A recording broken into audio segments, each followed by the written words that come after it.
Chang here with a review on the REMAcog. But before we get into that, please help us out with that algorithm. Don't forget to like and subscribe and hit that bell notification icon off to the right. So as many of you seen in a previous video, I'm converting a lot of my optic systems away from red dots over to prism type sights, and I have an ACOG on this particular upper, and I'll put the link to that kind of up here in a card. But you notice that I have a piece of masking tape over the fiber optic. In certain conditions, the fiber optic picks up so much light that it does overwhelm, kind of flares out a little bit in the optic, and it does overwhelm or cover up some of the finer details on the intended target. So I was just futzing around the internet one day and I saw this product here, and it's, if you want to pronounce it all together, REMAcog, but it's REM and then the ACOG. So REM stands for Reticle Enhancement Module. Originally, this is designed for if you have an older ACOG like I do and the tritium's starting to wear out. This is supposed to actually project some light into that fiber optic so that at night you can actually still use your ACOG with an illuminated reticle. Now, the advantage to this, which kind of negates my whole thing with not wanting batteries, is that this hood will actually cover up the fiber optic. So let's go ahead and get this packaging open and get this installed.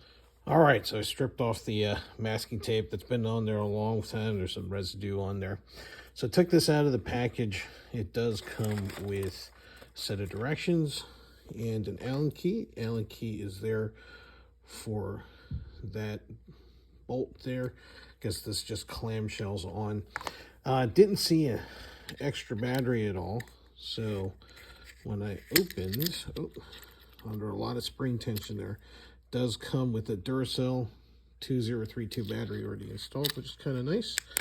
So didn't need to actually get that out. But let's go ahead and get that tightened back up. And as you can see there's a little light LED there that provides a little bit of illumination. Let's go ahead and get this apart.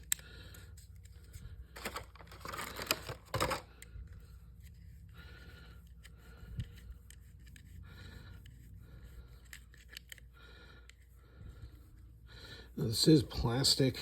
I'm going to take a look at where the Allen key screws in there. So it is a brass, I guess you would call that a nut that's inserted there, but I wouldn't torque this down too much.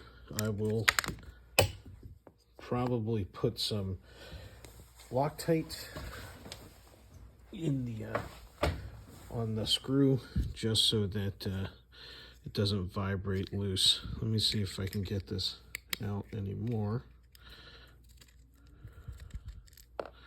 There we go. Just dropped it out of the way there. So there's no Loctite on there. I'm just going to put a tiny bit of Loctite on there, just cause. Yeah. Right, and that's about all I'm going to use. Y'all see that there? That'll spread its way, and that'll just be just enough. I don't want to make this super permanent unless I don't want to keep, maybe I don't want to keep this. So this clamshells, my guess would be around here.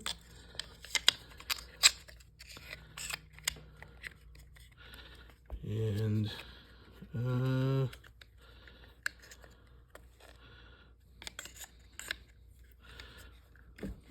like that.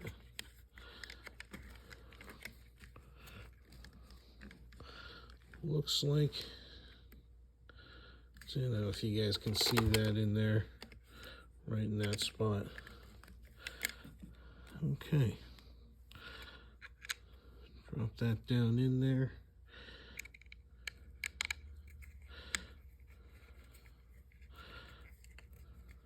See if we can get that to tighten down.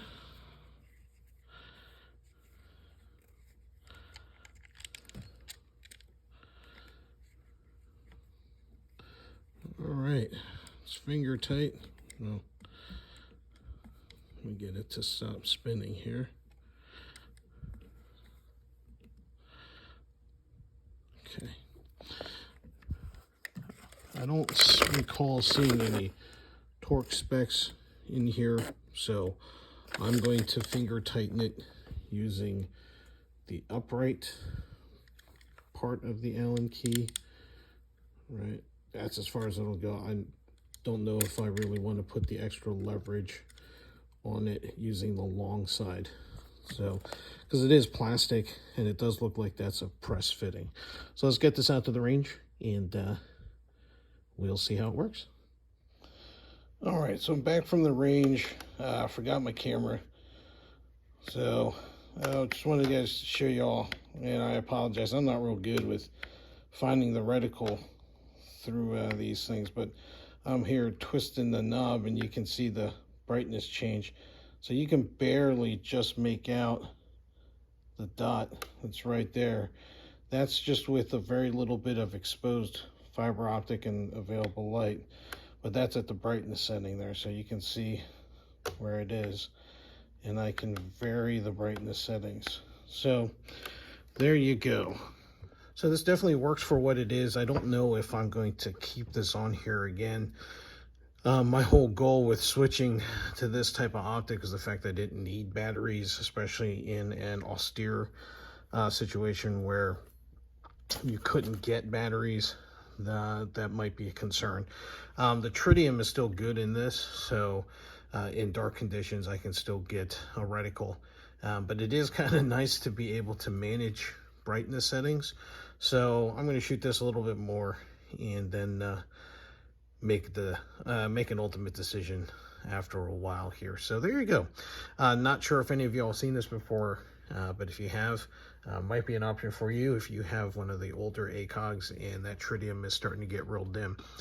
Hopefully you found this helpful. If you did, please give us a thumbs up. Love to have you subscribe to the channel, help us out with that algorithm, and then click that bell notification off to the right there so that you can be notified of any new content that we might post. Thank you so much for your time. Stay safe, and we'll see you out on the range.